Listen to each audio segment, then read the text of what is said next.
Welcome back, Free Rocky Nation. This is Vlog 14, Part 2, Bartender Refutes Testimony. Article that I'm going to read today was written January 26th, 1994 by Bob Wigginton on the Quincy Herald Whig staff. A bartender robbed at gunpoint in 1992 testified Tuesday 2 men entering his tavern carried guns, contradicting the earlier testimony of the state's key witness in an armed robbery trial. Quote, I was bending down to pick up a bottle cap. When I looked up, there was a man with a ski mask pointing a gun at my head, end quote, said the bartender of the Silver Dollar Tavern, which was robbed shortly before 1 a.m. November 30th, 1992. The bartender said a masked man on the other side of the bar held a gun to the head of a bar patron. That robber also hit the patron over the head with the gun when the man refused to turn over his wallet, the bartender testified. Kent P. Humphrey, 31 of 1439 Cherry, testified Monday that Larry G. Harris, 34 of 821 South 11th, was the only one with the gun when the two held up the bar. Humphrey, who pleaded guilty to 2 counts of armed robbery in exchange for a reduced sentence, testified he carried a knife, and Harris had a, quote, silver semi-automatic handgun, end quote.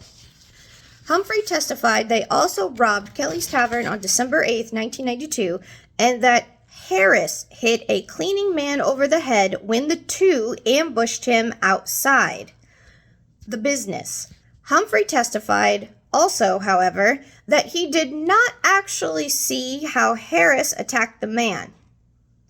The cleaning man testified Tuesday that he struggled with an armed man, singular, who attacked him while he dumped trash after closing time. He grabbed the man's gun, but the man got free and clubbed him over the head. Detective Rob Powers, who investigated the Kelly robbery, testified the cleaning man told him that, quote, he thought he was struck by someone other than the man with the gun, end quote. Powers also said the cleaning man, who was a little confused after the robbery, described the gun as a dark-colored semi-automatic pistol. That gun does not match the description of the gun Harris allegedly used in the robberies and later sold.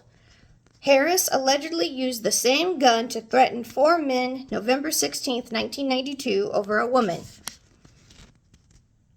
I do not know about this November 16th, 1992 thing because nothing about my dad ever came of that. He never went to jail or anything like that. Isn't it interesting how the man who was attacked at Kelly's is describing having an altercation with 1 man, then describing having an altercation with 2 men, and describes the pistol as dark, whereas Humphrey says, no, there was 1 pistol, and it was silver and white, or silver and semi-automatic.